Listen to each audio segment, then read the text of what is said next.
Olá, enfermagem, boa tarde a todos e todas. Chamando aí a turma para acompanhar essa nossa conversa. Desde ontem nós estamos sabendo da prolatação do voto do Supremo Tribunal Federal, que por decisão de 8-2, referendou o piso salarial nacional da enfermagem. Então eu estou esperando que vocês cheguem para que eu faça um comentário ao vivo, porque fiz de madrugada, mas não salvei. E aí perdi, né, aquele primeiro impacto, mas de qualquer maneira muita gente assistiu, umas 6.000 pessoas acompanharam e alguns até disseram vitória.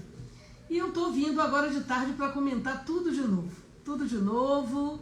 Quero, abraçar a enfermagem brasileira, abraçar suas entidades e iniciar os meus comentários. As pessoas vão chegando, vão se agregando e mais tarde quem não puder ver pode vir se eu realmente conseguir contribuir com algo. Eu queria dizer que eu considero que a decisão do Supremo foi uma decisão muito importante para a enfermagem. Considero vitoriosa porque, primeiro, não foi decretada a inconstitucionalidade da lei, como muitos preconizavam, inclusive aqui dentro da Câmara dos Deputados. Os que torciam contra, defendiam que o Supremo tratasse a lei como inconstitucional, como impraticável. Aliás, a entidade que entrou com a ADI entrou com esse interesse, que o Supremo brecasse a lei, que o Supremo, na melhor das hipóteses, regionalizasse o piso salarial, conforme acabou sendo espelhado em um dos blocos de votos do Supremo Tribunal Federal. O voto do eminente ministro Toffoli, seguido por outros ministros, por outros 3 ministros, previa isso. Aí sim, uma inconstitucionalidade, um absurdo, um retrocesso na nação brasileira, que há décadas decidiu sobre a nacionalização do salário mínimo. Será que um enfermeiro no Amazonas vale menos do que um enfermeiro em São Paulo? Será que um técnico de enfermagem, um auxiliar da Bahia, vale menos do que um técnico e um auxiliar no Rio de Janeiro? Por que regionalizar? Então, eu julgo que essa decisão foi uma decisão favorável, um passo vitorioso desta luta que continua. Aos que questionaram isso, até porque eu sorrio sempre porque acredito na vida e na luta, mas não transijo 1 milímetro dessa construção ousada dos direitos dos trabalhadores. Então, a resolução, ela é uma resolução, ela tem reveses contra a enfermagem. No entanto, a grande vitória dessa resolução é que o piso está valendo. O piso não está obstaculizado. O piso não está suspenso. O piso não é inconstitucional. A enfermagem tem piso. Porque a enfermagem tem lei. E 2 emendas constitucionais, que também não foram questionadas. O Supremo Tribunal Federal, portanto, na análise da cautelar do senhor ministro Luiz Roberto Barroso, garante variações de formas de aplicação da lei. Infelizmente, algumas dessas variações elas são preocupantes e prejudiciais e nós vamos enfrentá-las. Mas a grande vitória da decisão é essa: o piso é lei. A decisão, portanto, que revogou parcialmente a medida cautelar, acrescida de complementação, como diz o próprio acórdão, a fim de que sejam restabelecidos os efeitos da Lei 14.434, a Lei do Piso, à exceção da expressão acordos, contratos, etc., com a implementação do piso salarial nacional por ela instituído, nos seguintes termos. Aí eu vou separar em 2 blocos, meus queridos companheiros e companheiras. Primeiro, em relação aos servidores públicos. Os servidores públicos foram analisados de 2 blocos. Primeiro, os servidores civis da União, servidores federais, e aqueles servidores de autarquias, de fundações públicas federais. A implementação do piso, segundo o acórdão prolatado pelo Supremo, prevê a implantação do piso que deva ocorrer de forma prevista na lei. Está escrito aqui, na Lei 14.434. Essa é uma decisão que remete ao que nós discutimos ontem de manhã com a ministra Nízia Trindade, numa audiência realizada dentro das dependências da Conferência Nacional de Saúde, e o Fórum Brasileiro de Enfermagem solicitou e nos convidou. Além de mim, como convidado, estava o deputado aqui distrital de Brasília, e uma deputada distrital de Brasília. Foi um momento importante onde a ministra disse que até quarta-feira daria os mecanismos de pagamento para não somente os servidores federais de autarquias e fundações, mas também para os entes subnacionais. Então, o Supremo manda pagar de imediato aos servidores federais. É necessário que todos os serviços de pessoal, de recursos humanos, dessas estruturas estejam prontos para as informações necessárias. A implementação do piso, seguindo, deve ocorrer na forma prevista na lei aos servidores públicos dos estados, distritos federais, municípios e suas autarquias e fundações, bem como aos profissionais contratados por entidades privadas que atendam no mínimo 60% pelo SUS. A implementação será dada pela implementação da diferença remuneratória resultante do piso salarial nacional, que deve ocorrer na extensão do quanto disponibilizado. O que é que estão dizendo aqui com muita clareza no texto? Diga-se de passagem.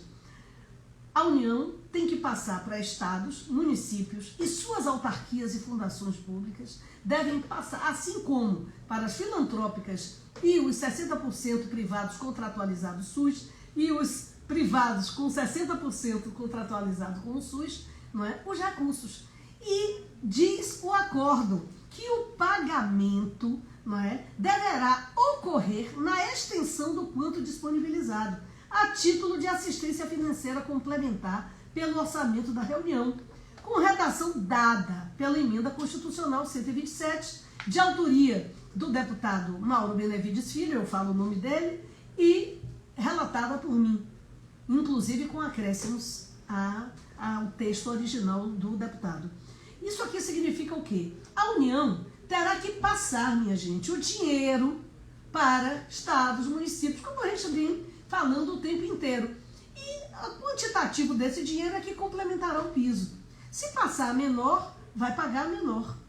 Como é que não fica a menor esse dinheiro? São os entes subnacionais, são assim que são chamados, municípios, estados, os entes subnacionais, oferecerem a informação correta de quantos enfermeiros tem, quantos técnicos, quantos auxiliares tem. Idem para as filantrópicas, idem para os privados contratualizados 60% SUS.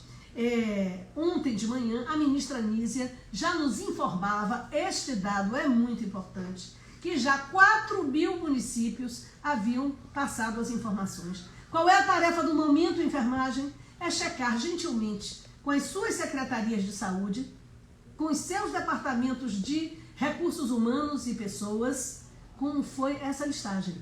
Citar todo mundo. Porque o dinheiro vai descer de acordo com a listagem. E se faltar dinheiro, Alice, se faltar dinheiro, nós já contactamos aqui com a Comissão Mista de Orçamento, é só se abrir um crédito dentro do que a Emenda Constitucional 127 prevê, porque dinheiro tem. Foi disponibilizado 7,3 bi. Está se mostrando insuficiente. Tem que ir lá e pegar, porque tem 33 bi reservados para esse fim, para esse mistério. E ainda tem os recursos dos 50% do pré-sal que nós legislamos e que o Supremo Tribunal Federal não abordou. E o Supremo ainda faz uma inovação quando diz que a gente pode usar emendas do orçamento, etc., porque de fato, esse ano, as emendas passaram a ser possíveis de serem para pagamento de pessoal, né? O que não tinha antes. Então substituímos as secretas por coisas boas. Essa foi uma delas. Então o Supremo inova em relação a isso. Mas do ponto de vista concreto, o superávit dos fundos públicos, registrado na emenda constitucional pelo deputado Mauro Filho, eles são suficientes para ir lá e pegar e garantir o repasse para municípios, estados, fundações, autarquias dos estados, assim como o setor privado contratualizado 60% SUS. Em relação, aí eles vão falando aqui no item B sobre a insuficiência da assistência financeira, se faltar o dinheiro, né? Se faltar o dinheiro, diante da não é eventual, que eu espero que seja eventual, insuficiência de assistência financeira complementar mencionada no item acima, instaura o dever da União de providenciar crédito suplementar.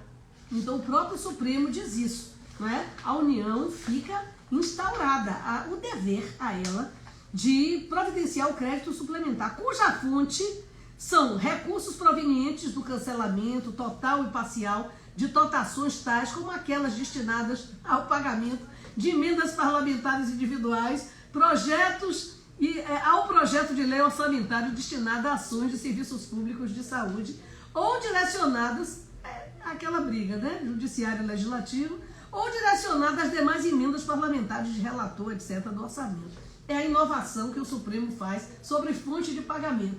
Mas eu quero tranquilizar os deputados que isso talvez não seja necessário, porque há dinheiro do superávit dos fundos públicos, que são constantes da emenda constitucional, que dá suporte à lei que os ministros do Supremo acabam de referendar. Por isso eu considero uma vitória da enfermagem, do movimento da enfermagem. Não sendo tomada tal providência do crédito suplementar para o setor público, não será exigível o pagamento por parte dos entes referidos. Mas é obviamente que a União não vai deixar de cumprir a lei de repassar para os entes subnacionais o que tem dever de passar. Uma vez disponibilizados os recursos financeiros suficientes, o pagamento do piso deve ser proporcional na carga horária. Aí é que mora o problema. É o primeiro problema em relação ao setor público.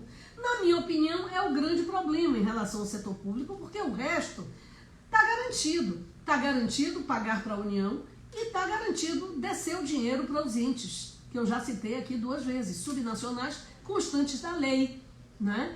Então, por que o Supremo vinculou a carga horária? Se no texto da lei está claro que não tem relação com carga horária, o piso salarial. Piso é piso, minha gente. Piso é piso. Ora, se você dá 30 horas, 40 horas, você vai começar por aquele piso e vai agregar valor de acordo com a extensão de sua carga horária.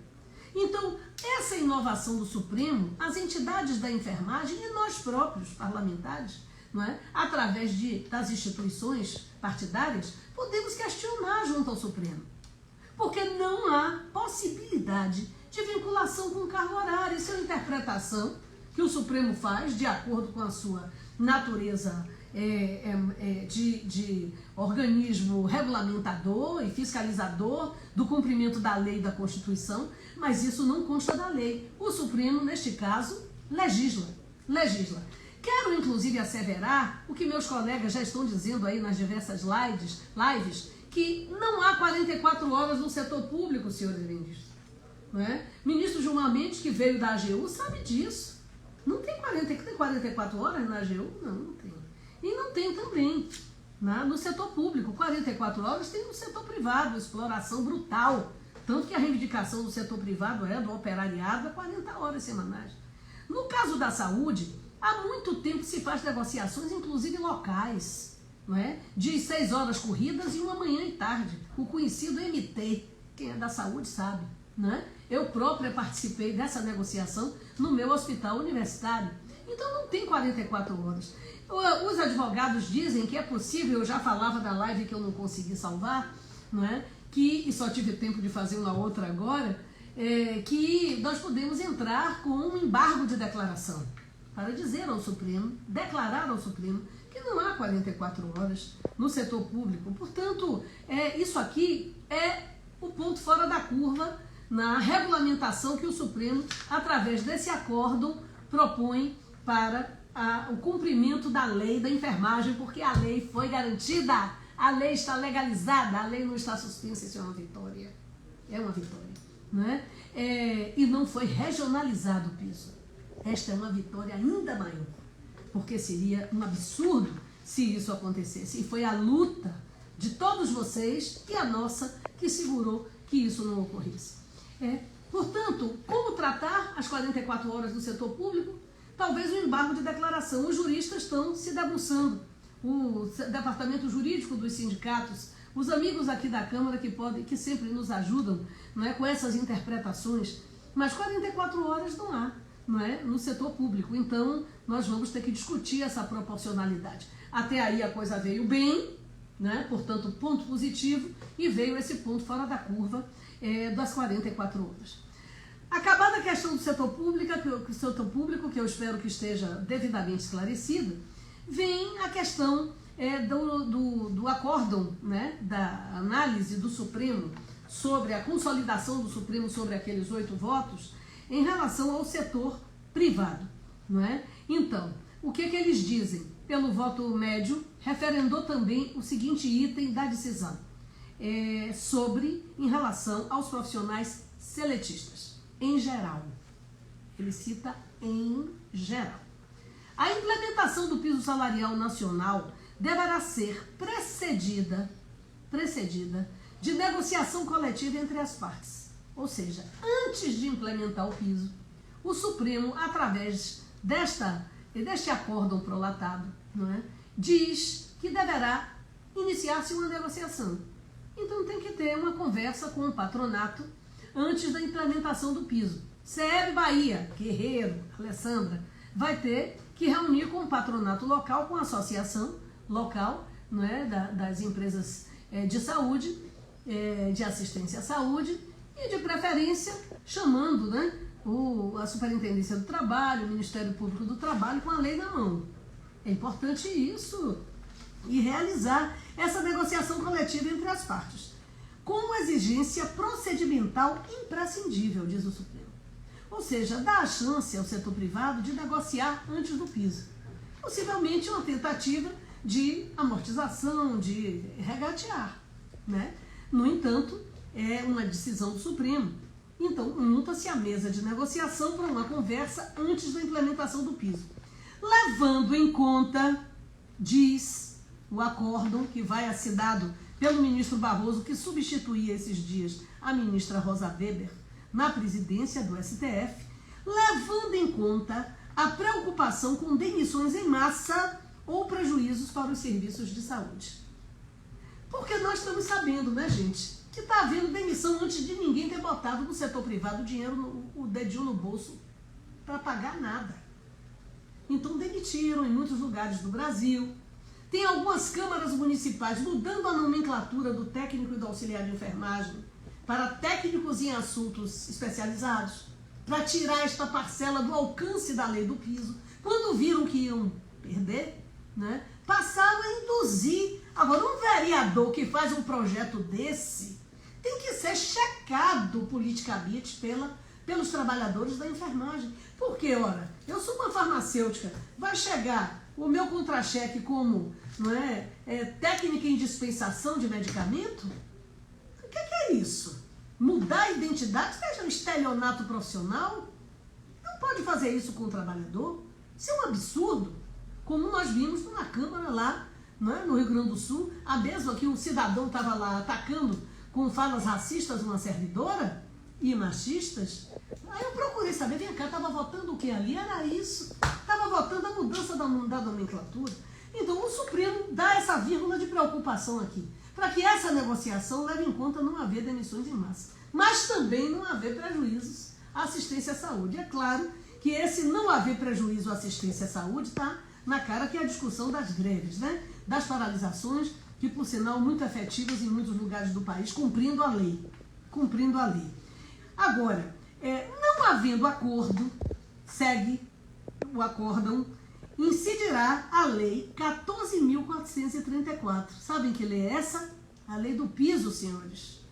Senhores das empresas que são responsáveis pelas negociações no setor saúde. Se a negociação não acontecer, não havendo acordo, não é só a mesa não havendo acordo, incidirá a lei 14.434, desde que decorrido o prazo de 60 dias, contados da data de publicação da ata desse julgamento, que é essa daqui, contada de ontem.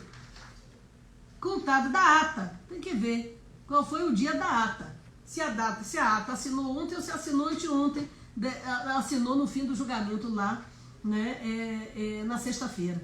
Então, tem que ver a data da ata deste documento E efetivamente, a partir dali, conta-se os 60 dias. Mesmo que a negociação não tenha começado no dia da data. Vai começar, que dia? Segunda-feira? Que é de hoje para lá vai convocar, ou quinta-feira? Vai contar da data da ata.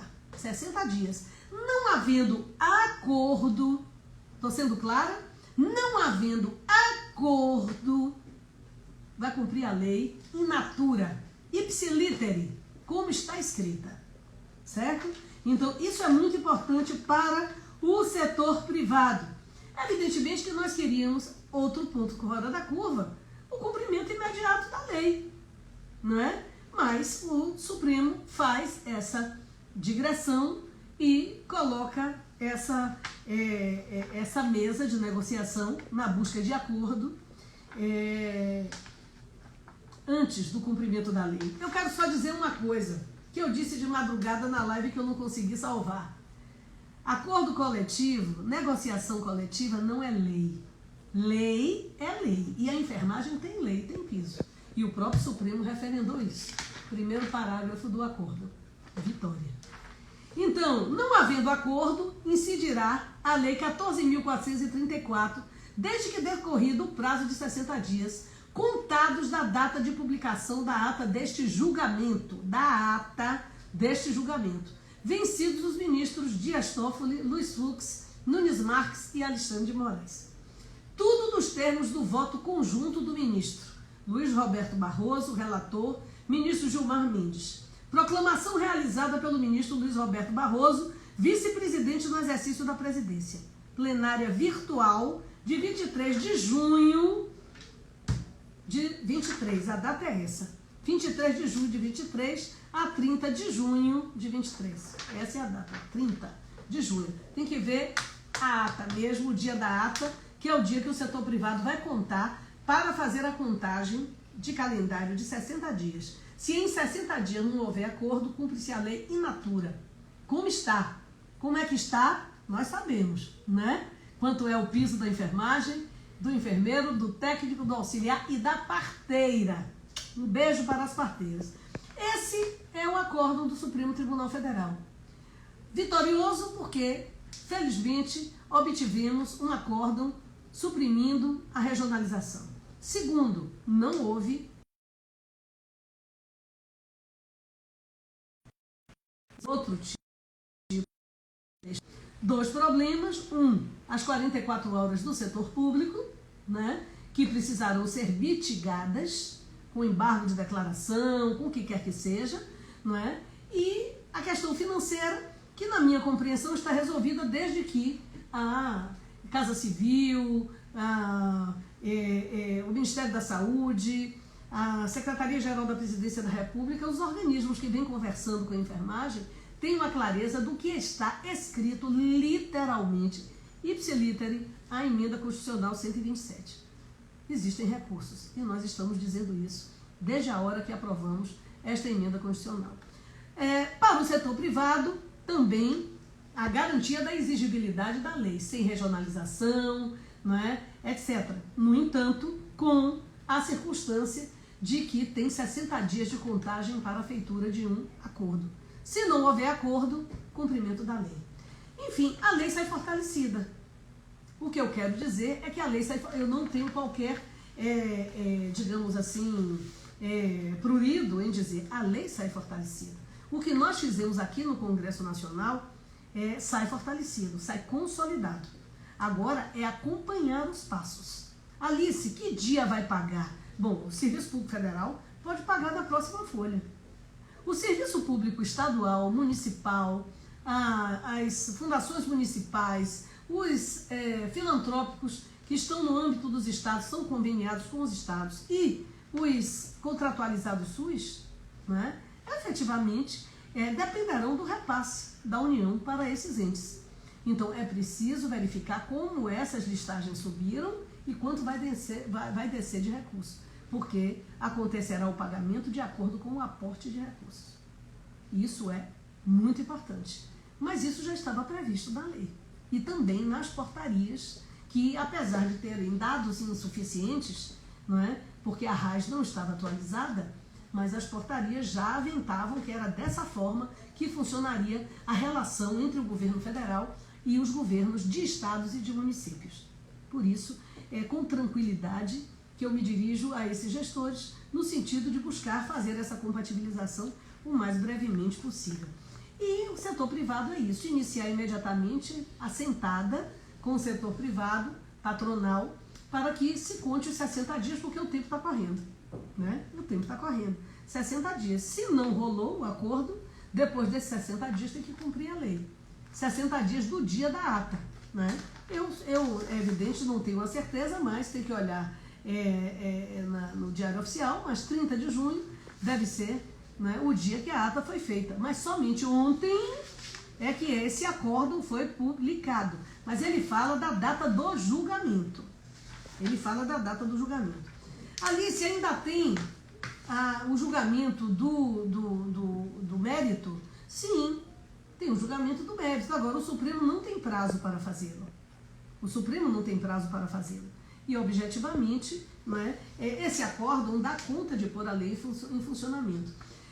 Se a votação do mérito se desse logo, Alice, o que é que você acha que seria o principal? Derrubar a proporcionalidade das 44 horas? Porque a lei é clara. A lei é clara. Na votação do piso dos professores, não é, nós também tivemos um problema grave e houve mudança de votos na hora do pleno. Sabe por quê? Porque agora, no período de apreciação virtual do piso da enfermagem, a enfermagem não teve defesa, não teve sustentação, não pôde ter um advogado, não pôde ter um representante classista.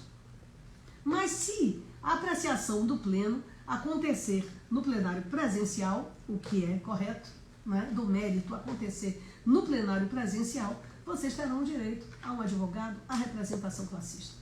E aí vocês terão a oportunidade de tratar essa questão das 44 horas. Mesmo antes, isso pode ser tratado com embargo de declaração, mostrando ao Supremo que não há a figura de 44 horas no setor público. E que piso é piso, e sobre o que está escrito na lei. Que para você começar a trabalhar, botar um jaleco, fazer um procedimento num paciente, de uma nebulização a um ultracate, né? Efetivamente, você tem que começar ganhando pelo piso. Eu estou orgulhosa da enfermagem, né? Para mim é uma honra ter trabalhado ao lado de vocês e vou continuar trabalhando. Quero abraçar as entidades sindicais, abraçar todas as entidades do Fórum Brasileiro da Enfermagem, que souberam ter unidade na hora certa.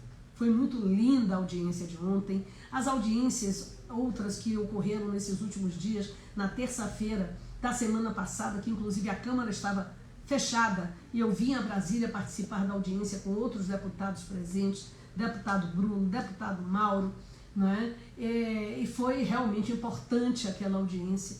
E, objetivamente, o Fórum Brasileiro da Enfermagem jogou um papel indiscutível para chegarmos até aqui. É o perfeito? Não, não é o perfeito. Mas ele se aproxima do conteúdo textual da lei. E isto é uma vitória num país em que, infelizmente, algumas leis não pegam. A lei da enfermagem já pegou. Por isso, gente, eu me despeço, dou um abraço a todo mundo e vamos agora monitorar, não é, o cumprimento deste acórdão do Supremo Tribunal Federal, que nasceu de uma provocação, não é, da representação patronal privada dos serviços em saúde, não é, e que o Supremo responde com a garantia da validade da lei, da sua constitucionalidade, e detalha argumentos de funcionamento da aplicação da lei de acordo com a sua consciência. Então, está aqui, na minha opinião, é um avanço da categoria, é um avanço inequívoco da categoria, e agora é monitorar passo a passo. Mobilização enorme para que vocês possam acompanhar como as listagens do setor público sobem, não é? E como o dinheiro vai para cada lugar. Não é? Segundo lugar, na rede privada, iniciar imediatamente as negociações, porque o tempo está correndo e são 60 dias. Deixo o meu abraço, estou aqui firme na luta, aqui na Câmara trabalhando. Hoje nós vamos tentar tirar o Fundeb do arcabouço fiscal, o nosso trabalho cotidiano aqui na Câmara em defesa dos direitos dos que mais precisam, dos trabalhadores, das mulheres, sempre à disposição da enfermagem, essa categoria magnífica da cabeceira do leito dos pacientes, que garantiu na pandemia muitas vidas, perdeu muitas vidas, né, deste corpo profissional e que, portanto, é a primeira a buscarmos essa difícil conquista, mas que ela está, né, a um passo da sua realização. Muito mais perto do que longe, este é o maior passo de aproximação deste direito. Forte abraço, tamo juntos.